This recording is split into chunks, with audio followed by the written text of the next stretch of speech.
Frank, thank you very much. Thank you all. I am a simple man. Life is not really very complicated. I came to Washington 51 years ago. Back then, the FBI spied on Russians.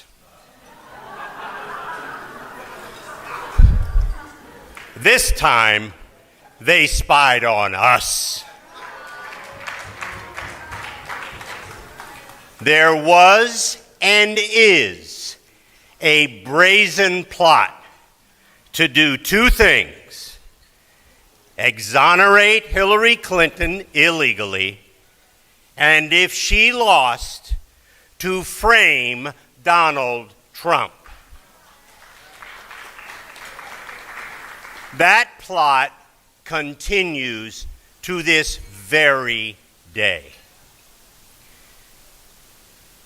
It takes a particular type of person to function in the swamp when you have a media, a mass media, a superstructure in the government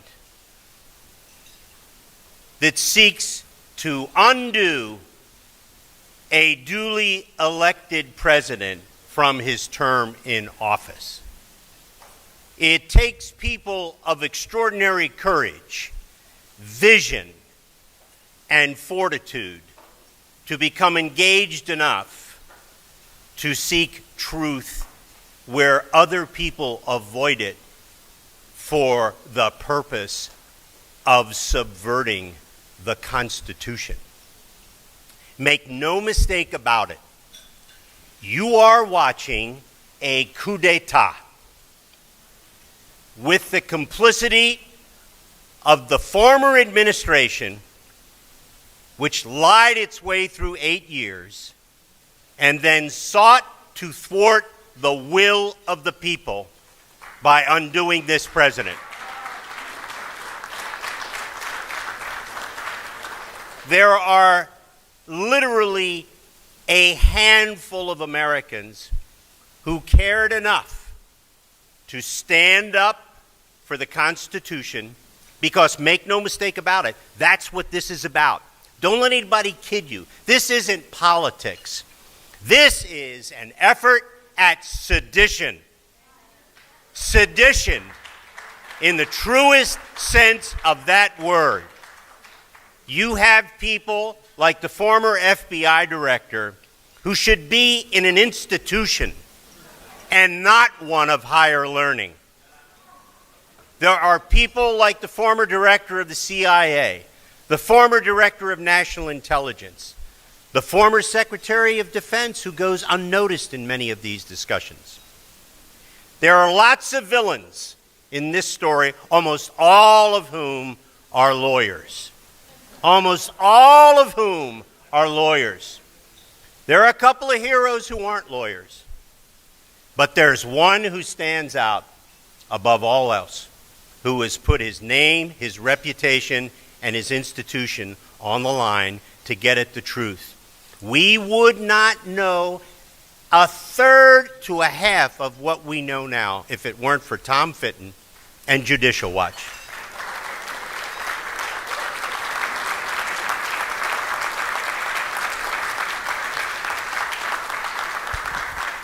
Tom Fitton is a great American. He has fought the good fight against incredible odds to get the truth out. He and his people are phenomenal. And I cannot tell you what an honor it is for me, a personal honor, to be here tonight to introduce him. He is a great American. The President of the United States should be thankful that Tom and Judicial Watch exist, and I know that the President is. Tom Fitton.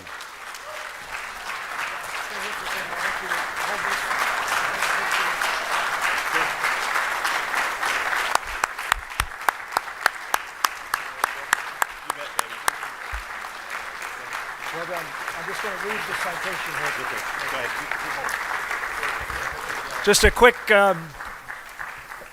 the citation that goes along with this award is the Freedom Flame Award recognizes individuals who have exemplified the ideals of freedom, democracy, economic opportunity, and international strength to which the Center for Security Policy is committed.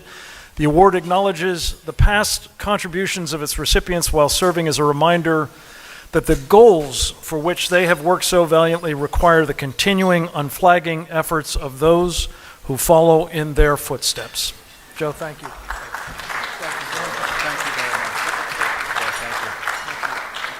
Boy, oh boy, what an introduction, huh? Thank you so much to Frank Gaffney and the Center for Security Policy for generously presenting me with this award. I don't do this work by myself. I do it with my colleagues at Judicial Watch. I get to talk about all the great work they do. And we wouldn't be able to do it, obviously, without our supporters, many of whom are here in this room. And, you know, I want to give a special shout out to Frank, who has suffered so much more personally and viciously than anything Judicial Watch has gone through, or any of us have gone through in these various fights. So kudos to Frank for standing strong as well.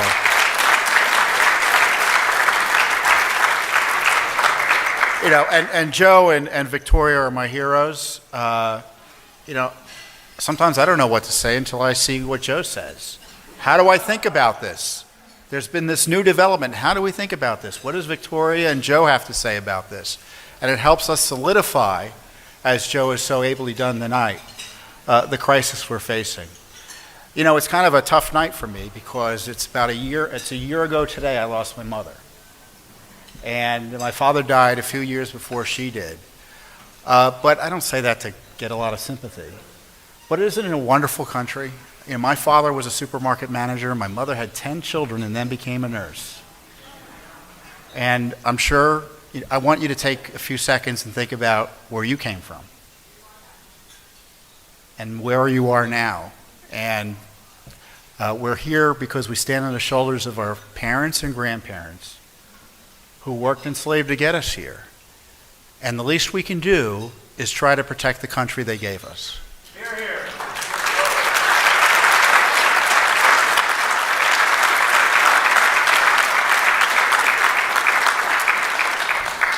You know, and I know a lot of you are desperate to see Hillary Clinton go to jail. Now, I don't know if that's going to happen. It's unlikely it will happen.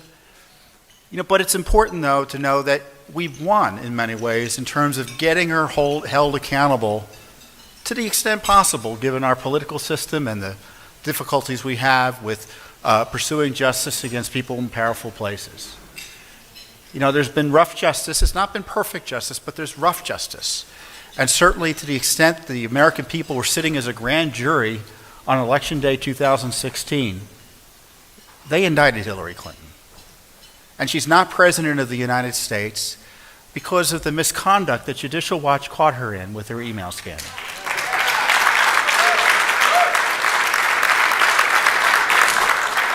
And when we first asked for her emails, I thought she wasn't going to run for president. Frankly, we've been asking for them since 2011. And it was only as a result of our Benghazi Freedom of Information Act lawsuits, our lawsuits about asking her about, tell us about all this, how was it that Bill was able to raise $50 million personally and for his foundation while you were Secretary of State from the Russians, the Saudis, the Qatarians, you name it. It was those Freedom of Information Act lawsuits that led to the exposure of the Clinton email scandal. And little did I know that that Clinton email scandal would so frighten the establishment that they would immediately start to figure out ways to get out of it. And the way they thought about the way they got out of it, or tried to get out of it, was by sicking the FBI and the Justice Department on Donald Trump. This Justice Department and the FBI, while it was supposed to be prosecuting and investigating Hillary Clinton, was actually working with her campaign to come up with fraudulent reasons to spy on, investigate, and target Donald Trump and his team. There's no scandal like that in American history. Not in the history of the FBI, not in the history of the Justice Department. Now, the Democrats and the left will talk about these ridiculous Trump scandals and the administration. You know, I'm sure there are some ethical problems no matter what administration you have. We know that at Judicial Watch. We've sued the Trump administration 50 plus times already for documents. But the scandal of our generation is what's going on with the targeting of President Trump. The hijacking of the FBI and the CIA and the Justice Department and the Defense Department and who knows what other agencies to try to drive him out of office. And currently this Justice Department, which in theory is supposed to be run constitutionally by the President of the United States, has set itself up as a fourth branch of government that thinks it can investigate and harass the President in a way that not only impacts his ability to govern here at home, but manage our nation's national security matters abroad. Why else would this Justice Department, who is running this Justice Department, that it would allow the Justice Department to embarrass and harass the President with this ridiculous indictment or plea agreement, Michael Cohen, as he's going to a summit in South America, in the middle of a crisis with Russia over its aggressive actions against the Ukraine? I mean, this is a Justice Department that isn't working for the people anymore. And it's all about getting Donald Trump. Now, everyone else will try to distract you for some other things in the meantime, but that's the crisis of our time, and Judicial Watch is in the forefront of trying to figure out what's going on there. Over 30 Freedom of Information Act lawsuits alone. And we have ideas for more aggressive action. We'll see if that's taken. But some of these lawsuits, for instance, led to the disclosure that this FBI met with Clinton spy Christopher Steele 11 times in 2016. No, excuse me, 13 times. They only paid him cash 11 of those times.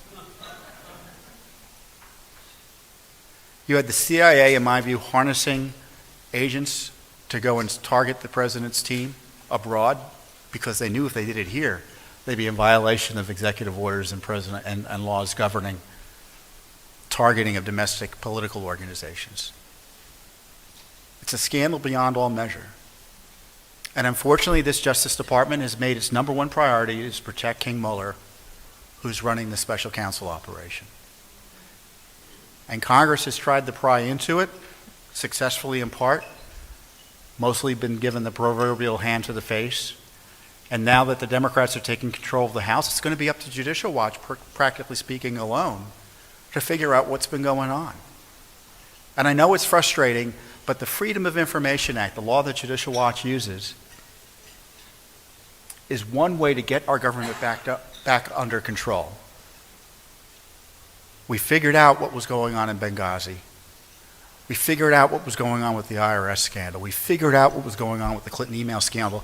The FBI was using Judicial Watch Freedom of Information Act documents to question the Clinton people in their sham investigation. They were using our FOIA work to do the questioning.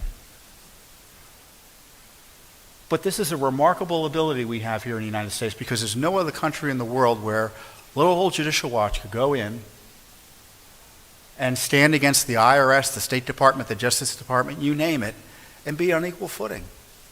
And not be in too much in the way of fear of having our families imprisoned or killed or even worse.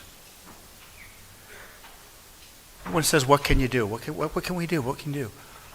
Well, you know what we can do? I don't want to use, I would like to use a bromide here. All you can do is what you can do. And you would think that's pretty easy, but it isn't. Ask yourself, has Congress done everything it can do? Has our executive branch, has our foreign intelligence establishment, agencies, our law enforcement agencies at the federal level, have they done what they can do? Have the political leadership of both parties done what they can do? Has the media done what they can do? Of course not. But I'll tell you this, Judicial Watch does what it can do. And I'm asking you to do what you can do. And don't let it be that someone else has to do the work. You've got to do what you can do within your capacities. And if you take that attitude, you'll find that things are a lot easier to take. You recognize the crisis and you're doing what you can do. And by doing that, you'll be doing 50, 75, 100% more than the folks you pay to do the work that you think ought to be done.